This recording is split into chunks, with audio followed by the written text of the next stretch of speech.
What if I told you that the fate of all European civilization once hung in the balance, depending on the strength of the walls of a single fortress? In the summer of 1456, the world stood still in anticipation of the inevitable end, watching as a huge shadow from the east covered the last strongholds of Christianity. After the fall of Constantinople, it seemed that no force on earth could stop the victorious march of the young and ambitious Sultan Mehmed II. Europe was fragmented, frightened, and unprepared to resist, and its kings were preoccupied with internal strife, ignoring the approaching storm. The only obstacle in the path of the Ottoman war machine was the city of Belgrade, and a man whose name was renowned on the battlefield, but whose resources were negligible. This is not just a story about military strategy, but about the clash of two worlds, two beliefs, and two of the greatest personalities of their time. Watch the video to the end, and you will learn how an army of simple peasants and monks was able to perform a miracle that may have given us the Europe we know today.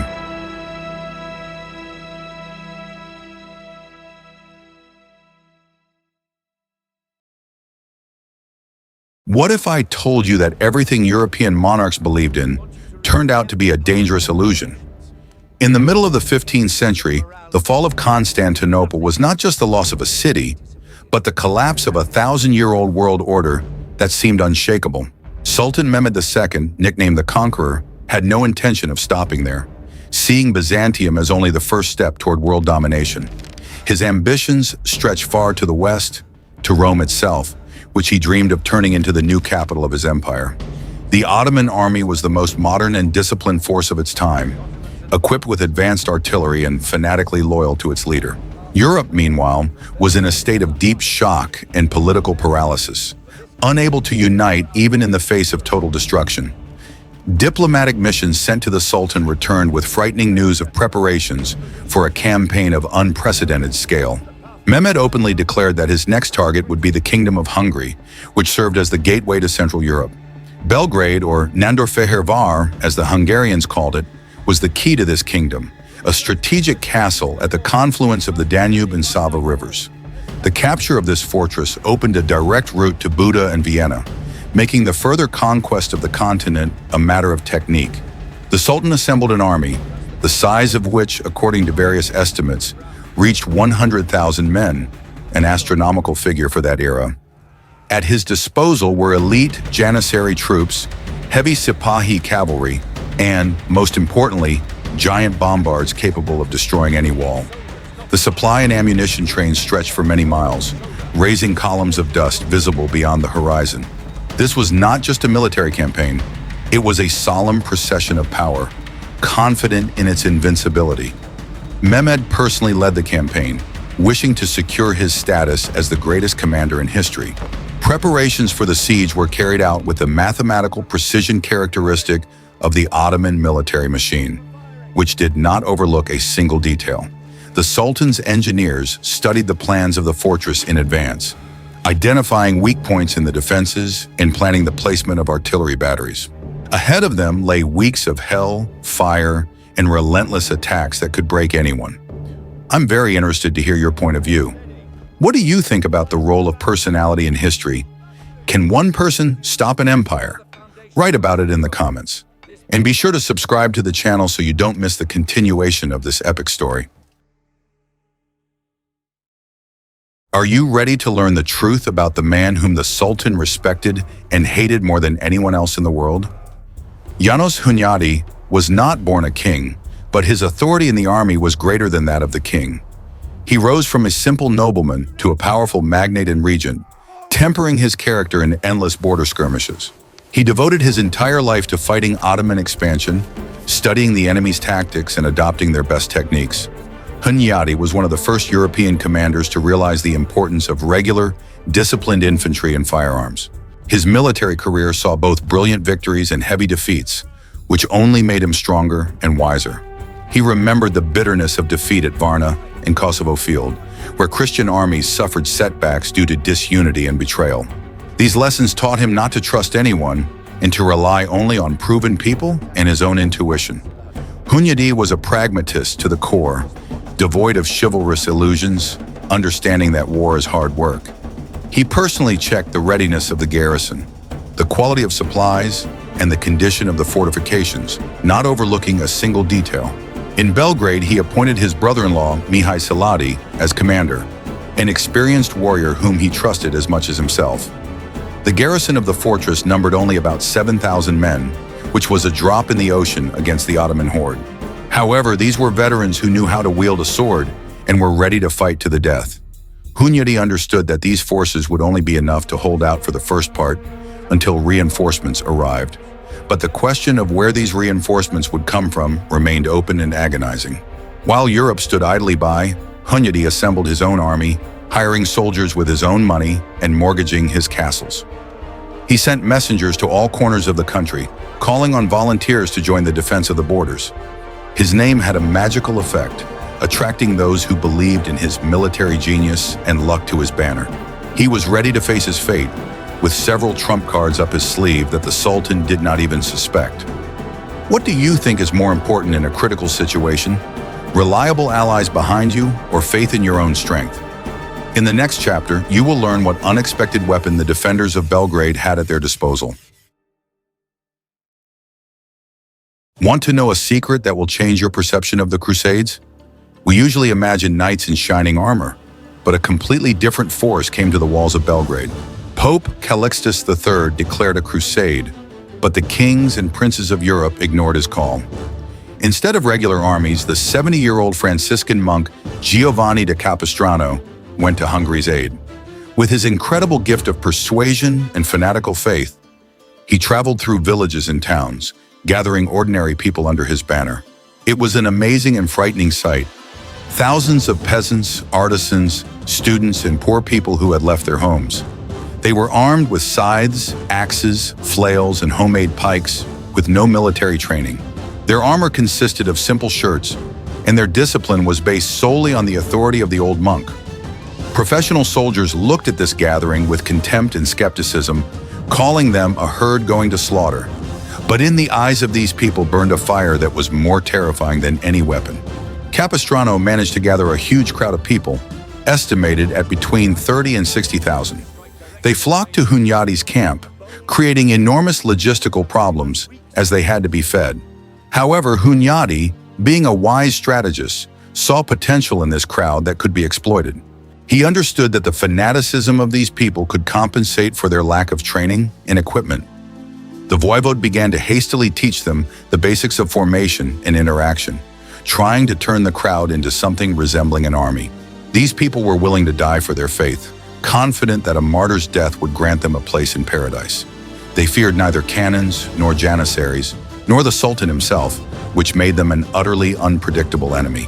For the Ottomans, accustomed to fighting according to the rules of military science, the clash with such a mass of fanatics came as a shock. They did not understand the logic of the actions of these ragamuffins who threw themselves under bullets with prayers on their lips. It was a clash of two different mentalities, two different worlds. Capistrano kept up the spirits of his troops, preaching day and night and personally visiting the posts. He became the spiritual leader of the defense, balancing Hunyadi's military pragmatism with his religious fervor. This strange tandem, an experienced commander and a fanatical preacher, became the heart of Belgrade's defense. They often argued about tactics, but they were united on the main point. The city must not fall under any circumstances. Their collaboration became an example of how different forces can unite for a common goal. It was a unique moment of unity, when class boundaries were erased in the face of common adversity. If you are inspired by the story of how the weak challenge the strong, be sure to like this video. Guess what happened next when the Sultan's monsters spoke?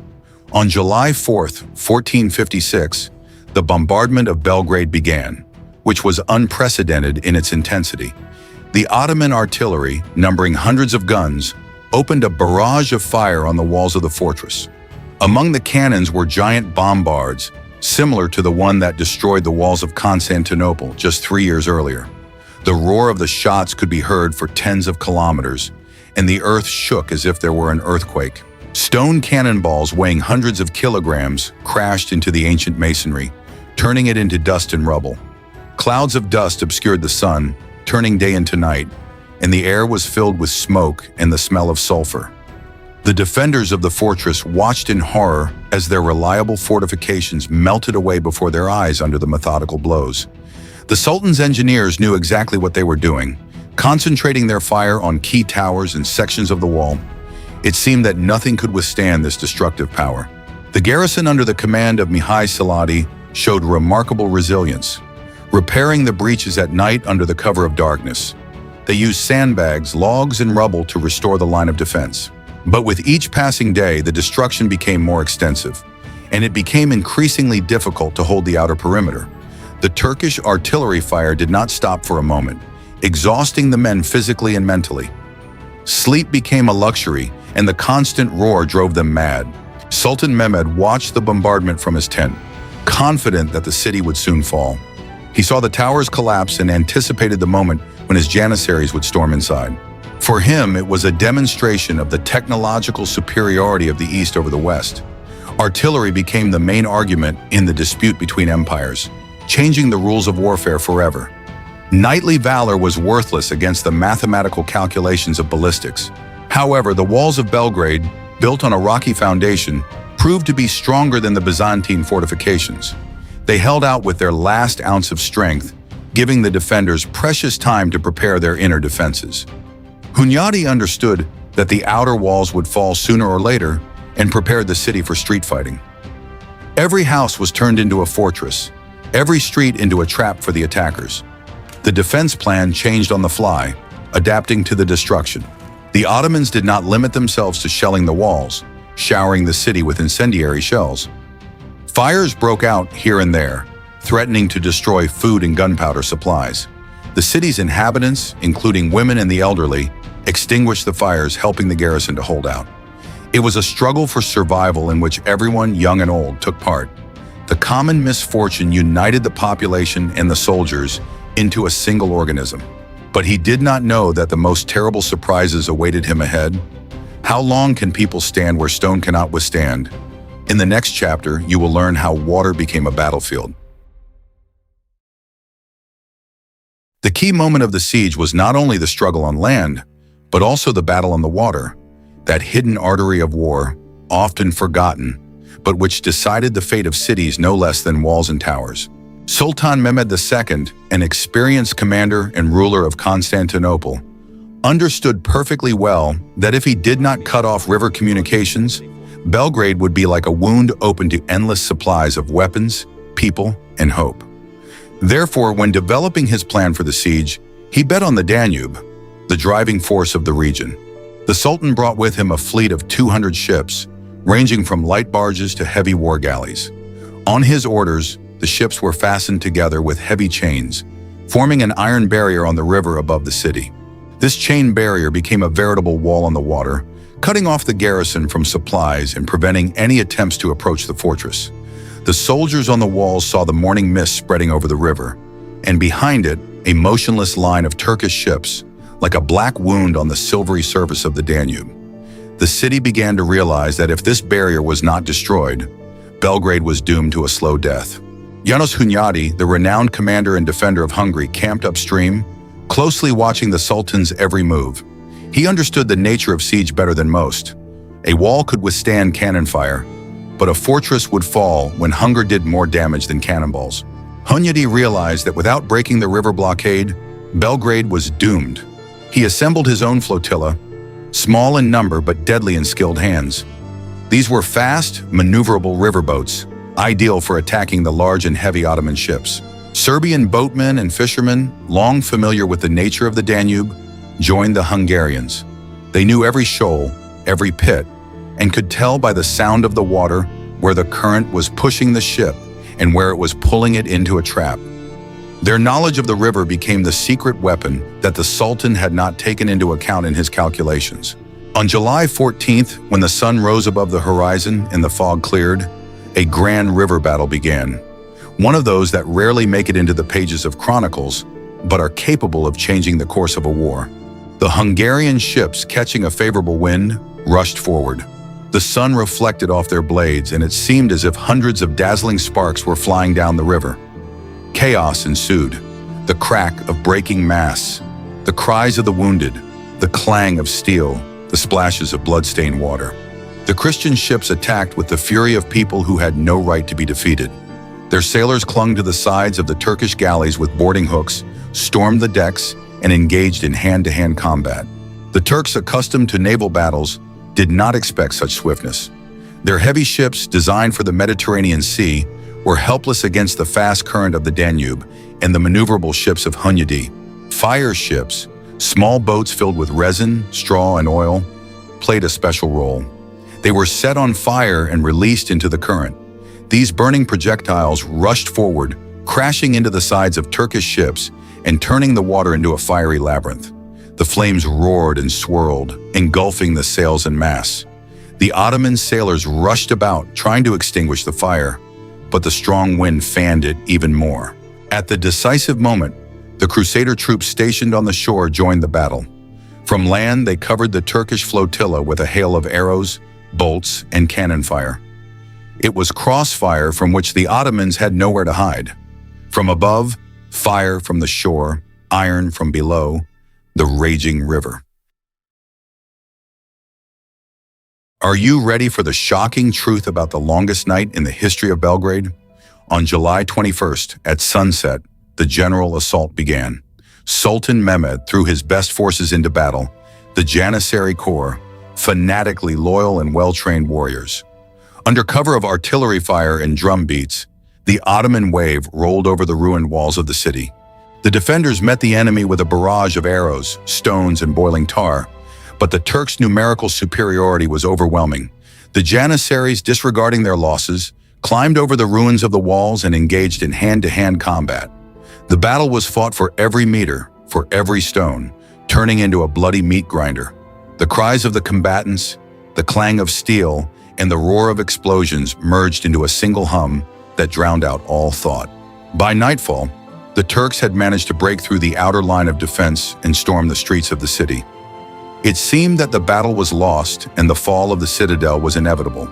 Ottoman flags were already flying on the towers of the lower city, heralding the Sultan's victory.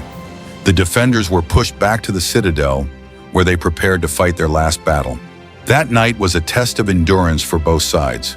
The Ottomans encountered resistance they had not expected, and the defenders fought beyond the limits of human capability. The air was thick with fear and fury. Who would emerge victorious from this nightmare? In the next chapter, you will learn how fire became an ally of the defenders. When the Janissaries filled the narrow streets of the lower town, Hunyadi gave an order that had been prepared in advance. The defenders began throwing bundles of brushwood soaked in sulfur and resin from the walls of the citadel and the roofs of houses. In an instant, these piles were set alight, and the city was transformed into a burning hell. The wall of fire cut off the Turkish vanguard from the main forces remaining behind the walls. The outbreak of fire sowed panic among the Janissaries, who found themselves trapped between the fire and the counter-attacking Hungarians. Hunyadi personally led his men in an attack from the citadel, crashing into the disorganized ranks of the enemy.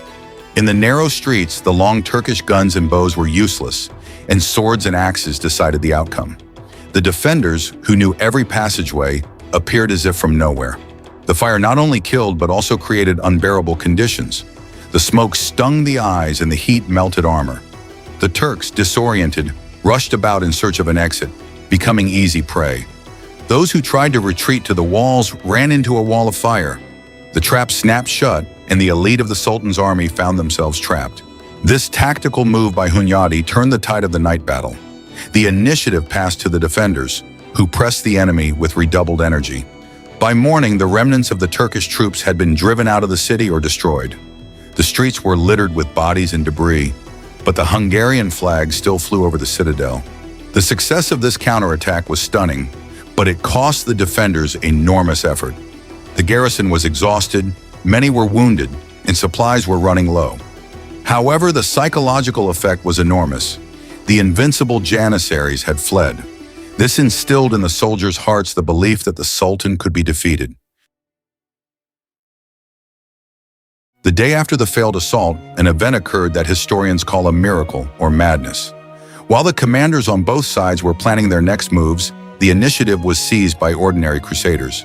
Groups of militiamen, contrary to Hunyadi's order not to leave their positions, began to cross the river on their own initiative. They left the ruined city and attacked the Turkish positions. At first, these were minor skirmishes, which the Turkish commanders tried to suppress with light cavalry. But seeing the success of their comrades, more and more crusaders joined the attack. Capistrano, trying to stop the chaos and bring the men back into line, got into a boat and sailed towards them. But instead of obeying, the crowd carried him along with them, and the monk, raising his cross, led this spontaneous attack. It was not an organized offensive, it was an avalanche of human anger and faith. Thousands of poorly armed men ran fearlessly toward the Turkish cannons. The Ottomans were confused. They had expected the maneuvers of a regular army, not a frontal attack by a crowd. The artillerymen did not have time to reload their guns before their positions were overwhelmed by a wave of attackers. Hunyadi, watching the events from the walls, realized that the moment of truth had come. He could not leave the Crusaders to their fate and ordered his heavy cavalry and the remnants of the garrison to support the attack. The sudden strike by regular troops on the flank of the Turkish army turned confusion into panic. What began as a breach of discipline turned into a brilliant, albeit accidental, maneuver. The Crusaders captured the Turkish artillery batteries and turned the cannons against the enemy. The Sultan's camp was in danger of being captured. The Janissaries tried to organize a defense, but were swept away by the onslaught of two armies, the peasant and noble armies. Chaos engulfed the entire battlefield, and the Turkish command collapsed. Seeing his once formidable army begin to crumble like dry clay under the rain, Sultan Mehmed II flew into a rage. He, the conqueror of Constantinople, the ruler of the crescent moon, the man before whom capitals trembled, could not believe his eyes. His army, trained, disciplined, armed with the best cannons of its time, was fleeing from a crowd of what he contemptuously thought were ragged crusaders, monks, and peasants, stirred up by the preaching of John of Capistrano. At that moment, anger clouded all thought. The Sultan did not wait for his commanders, did not give orders. He simply grabbed his saber, jumped on his horse, and, surrounded by his personal guard, rushed into the thick of battle. His purple cloak fluttered in the wind, and his voice drowned out the roar of battle. He shouted at his warriors, scolding them, urging them to remember their oath, their honor, their fear of Allah, and of him, their Padishah. He personally crushed his enemies, showing that he was ready to die there, together with them. Even those who did not love the Sultan could not help but acknowledge his bravery. He was not a ruler on a throne, but a warrior fighting for his destiny. A fierce battle broke out around Mehmed. The Janissaries, who had always prided themselves on their steadfastness, saw that their master was in danger. They closed ranks, forming a mobile wall of shields and spears. The guards fought with desperate force, throwing back the Crusaders, trying to restore order in the chaos that was spreading across the battlefield. But the tide of battle had already turned. The pressure of the Hungarian cavalry, the sudden breakthrough of Capistrano's militia, and the general rise in morale among the Christians proved stronger than the Ottomans had expected. The front line faltered, like thin ice under the weight of footsteps. And then something happened that changed everything. Among the flying arrows, one found its target. It struck the Sultan in the thigh. Pain instantly pierced him, his leg buckled, and Mehmed, losing his balance, collapsed to the ground. His guards rushed to him in horror. Blood spread across the ground, mixing with dust and sweat. The Sultan tried to get up, but darkness clouded his eyes and he lost consciousness. The fall of the Padishah became a symbol of defeat. Rumors of his death spread through the ranks faster than the wind. The soldiers, already wavering, finally lost hope. Panic, at first localized, soon engulfed the entire army. The Janissaries, the Sultan's elite, were unable to maintain order for the first time in a long time. The bodyguards, risking their lives, lifted the unconscious ruler and carried him off the battlefield, shielding him with their shields. Seeing the catastrophe, the Grand Vizier gave a desperate order to retreat, to save what could still be saved. After the battle, the victor's camp was struck by an epidemic of plague, which often follows great wars. The disease spared no one, and János Hunyadi himself fell victim to it. He died on August 11, 1456, just 3 weeks after his greatest triumph. The great warrior passed away undefeated, leaving behind a saved country and a legend. Giovanni da Capistrano soon followed him. The two main heroes of the defense of Belgrade gave their lives, fulfilling their duty to the end.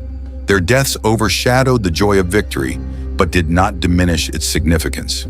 Europe mourned its saviors, realizing the price that had been paid for peace. The significance of the victory at Belgrade cannot be overestimated. The Ottoman invasion of Central Europe was halted for 70 years. The Kingdom of Hungary gained a respite that allowed it to survive for almost another century. It was a strategic success that changed the course of the continent's history. In honor of the victory, Pope Calixtus III ordered church bells to be rung every day at noon. This tradition, known as the midday ringing, has been preserved in the Catholic world to this day. Every time you hear the bells ringing at noon, it is an echo of that great battle, a reminder of the feat of the defenders of Belgrade. The Belgrade fortress remained impregnable to the Turks until 1521. It became a symbol of the steadfastness and courage of the Hungarian and Serbian peoples. The memory of Hunyadi and Capistrano lives on in monuments, street names, and folk songs. They became national heroes, examples for future generations. We saw how despair turned into hope, an inevitable defeat into a legendary victory. The Siege of Belgrade in 1456 is not just a historical fact, it is a reminder of the power of the human spirit. János Hunyadi and his army proved that the impossible is possible if you believe in your cause and never give up. Their feat gave Europe decades of peace and preserved the cultural identity of the continent. Did you enjoy this story of heroism and self-sacrifice? What other forgotten but great battles of the past would you like to learn about? Write your suggestions in the comments, and we will be sure to cover them in future episodes. Don't forget to subscribe to the channel so you don't miss out on new exciting stories.